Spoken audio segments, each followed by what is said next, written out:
Dito nga mga boss, palong-palo yung mga kalaban sa Mythica. Binigyan ko ng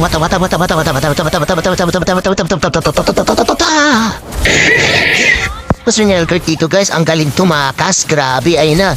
Ang galing. Pero joke lang. Yun mga boss, sa sobrang galing ng mga Mythic, pinagbigyan kami manalo.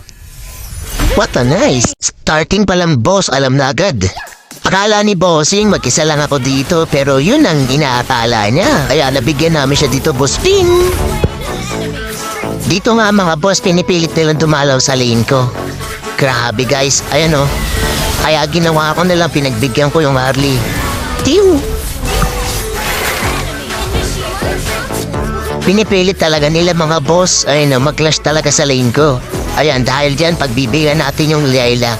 Ay, Leslie pala. Ayan na. Tiw!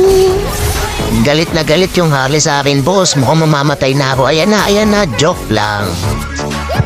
Sa sobrang asim nila dito, guys, ayan o, nabigyan tuloy yung ano nila, Harley ulit.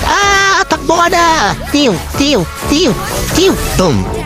Arala ko nga dito, boss, mamamatay na ako. Ayan na, mga bossing, gumikot sa likod namin yung Zaz. Ayan na, yung sniper. Tiw! Isa pa. Buti na lang inilagan lahat ni Joey yung bala.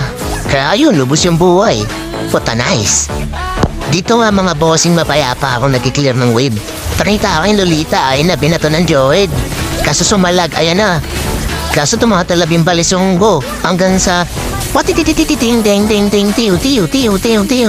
Boom! Kaya sa huling clash namin mga bossing, nanggigil ako. Binagbigyan ko lahat sila, ayan na. Dito akala ko makatakas yung Yelkit. Pa na nga ba ang sinasabi, ayan na. Pero joke lang. Kaya hindi na ako nagdalawang isip guys, nirekta ko na yung top.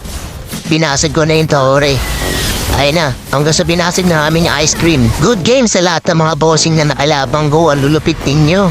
Love you.